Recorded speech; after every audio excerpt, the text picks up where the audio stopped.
परिचय। आमतौर पर आंकड़े तालिका के रूप में भी दिखाए जा सकते हैं। आंकड़ों का सचित्र प्रस्तुतिकरण आलेख कहलाता है।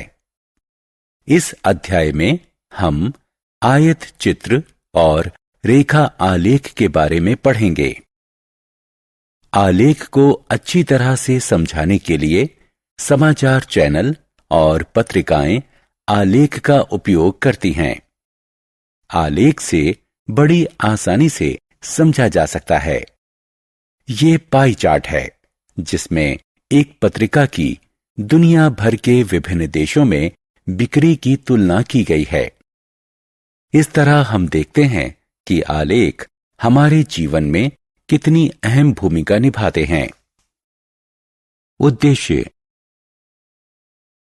इस पाठ के अंत में आप निम्न करने में सक्षम हो जाएंगे: दंड आलेख खींचना, दिए गए आंकड़ों की पाई ग्राफ से प्रस्तुति करना, आयत चित्र खींचना, रेखा आलेख खींचना, आलेख पर बिंदु अंकित करना, आलेख की मदद से कुछ समप्रायोगिक समस्याओं को हल करना।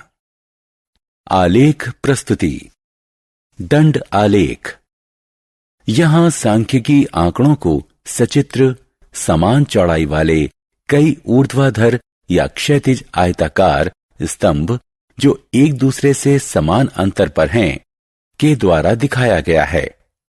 स्तंभ आलेख में तिमाही, छमाही और सालाना परीक्षाओं में दिव्या की उपलब्धि दिखाई गई है। इससे हमें साल भर की उपलब्धि की तुलना करने में मदद मिलती है।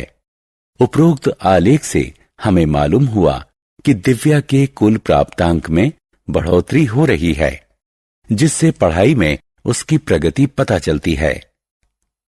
दंड आलेख दोहरे भी हो सकते हैं। इस आलेख से हमें 4 तरह के पटाखों की 2 दिन में हुई बिक्री का तुलनात्मक विवरण मिलता है।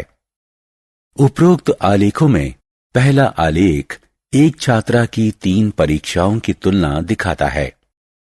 दूसरा आलेख 2 दिन में हुई 4 तरह के पटाखों की बिक्री दिखाता है। वृत्त आलेख या पाई ग्राफ। वृत्त आलेख का उपयोग किसी भी समूचे वृत्त के हिस्सों की तुलना के लिए किया जाता है। समूचा दिखाने वाला वृत्त वृत्त आलेख या पाई ग्राफ कहलाता है। 2008 के दिसंबर महीने में रामू ने अपना मासिक वेतन 7,200 रुपए विभिन्न वस्तुओं पर खर्च किया। आयत चित्र।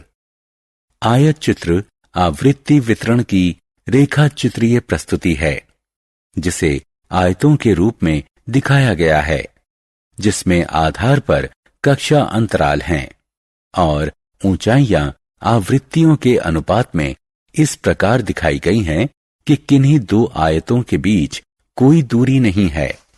नीचे दिखाई गई तालिका में एक प्रवेश परीक्षा में 100 छात्रों के प्राप्तांक बताए गए हैं।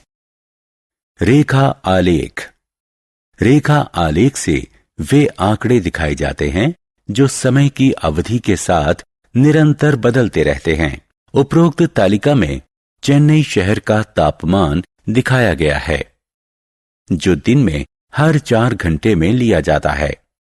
इसे हम समय तापमान का आलेख कहते हैं। क्षैतिज अक्ष रेखा एक्स अक्ष तापमान लिए जाने का समय दिखाती है।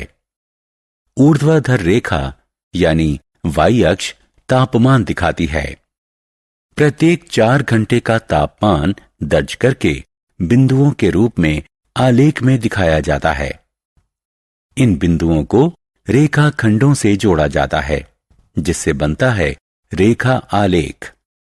आलेख से हम देख सकते हैं कि सुबह 10 बजे से दोपहर बाद 2 बजे तक तापमान में 2 डिग्री सेल्सियस की बढ़ोतरी हुई। उदाहरण। यह एक साइकिल सवार का स्थिति समय आलेख है। आलेख में उन पलों का समय दिखाया गया है जब साइकिल सवार ने अनदेखी होने पर अपनी गति बदल दी। आलेख देखकर हम उस एक पल में साइकिल सवार की स्थिति का पता लगा सकते हैं।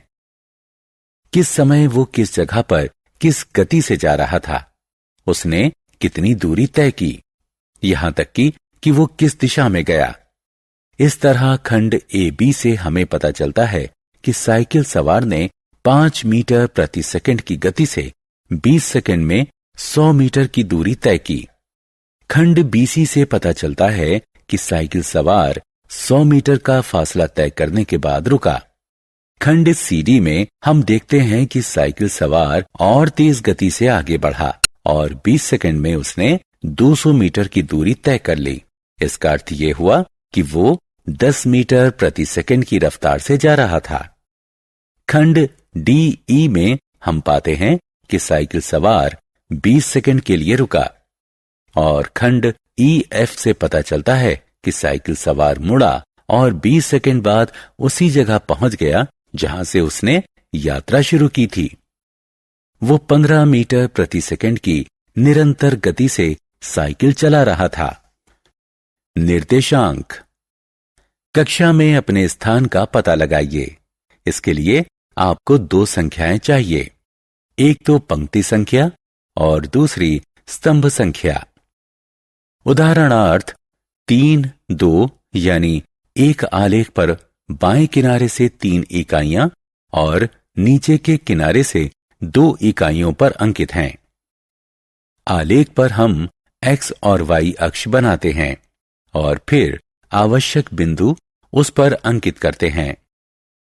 3 कहलाएगा बिंदु का x निर्देशांक, 1, 2 है बिंदु का y निर्देशांक। हम कहेंगे बिंदु के निर्देशांक हैं 3, 2।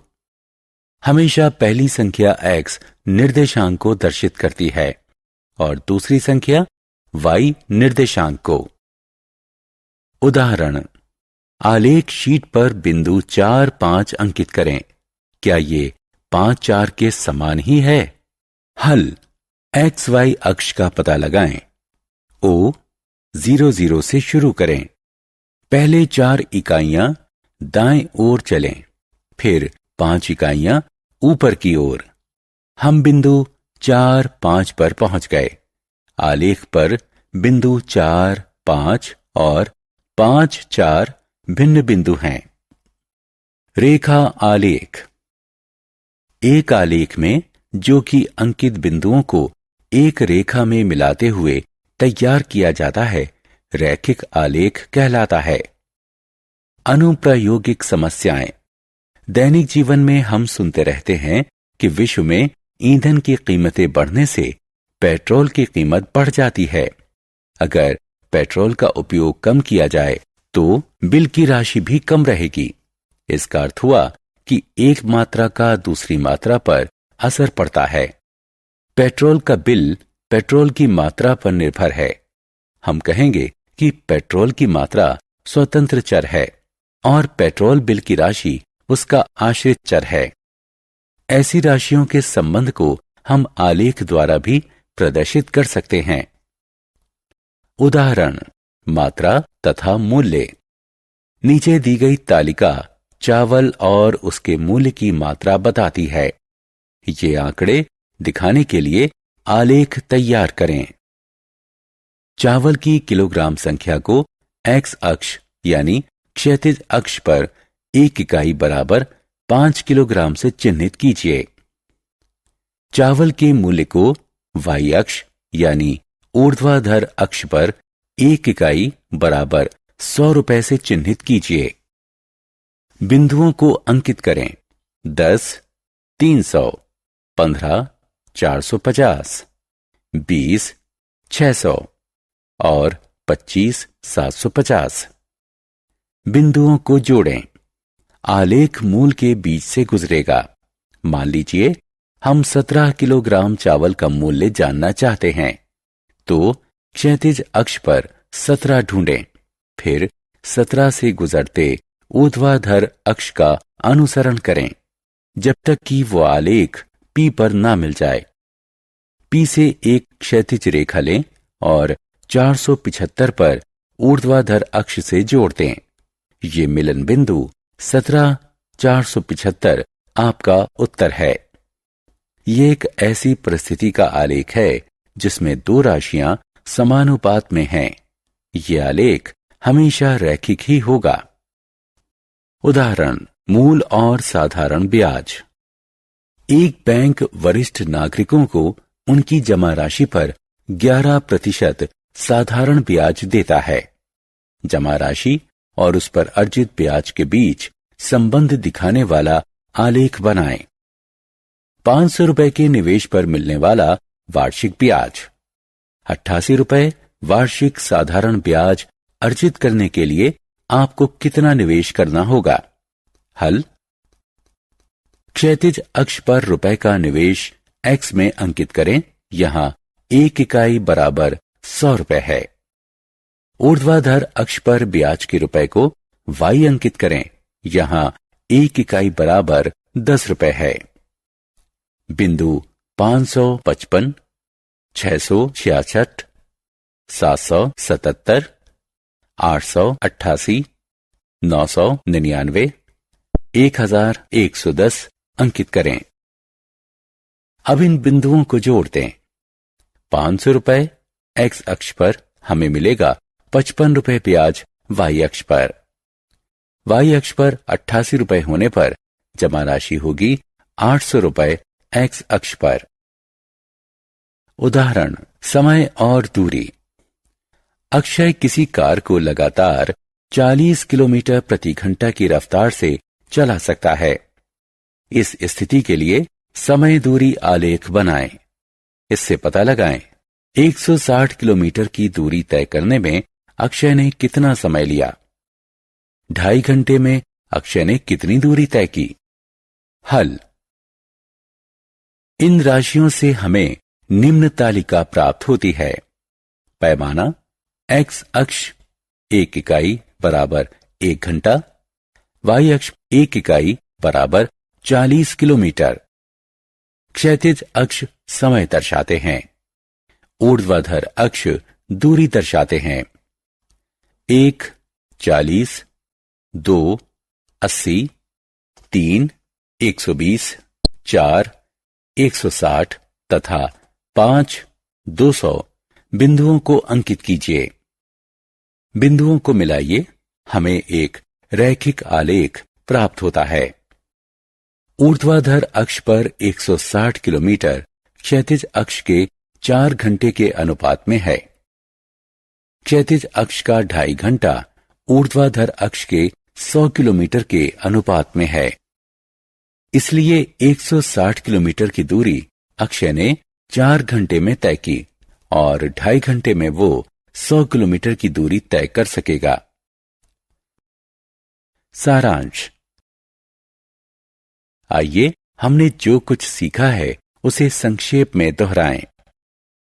आंकड़ों की सचित्र प्रस्तुति आलेख कहलाती है। दंड आलेख का उपयोग श्रेणियों के बीच तुलना के लिए किया जाता है।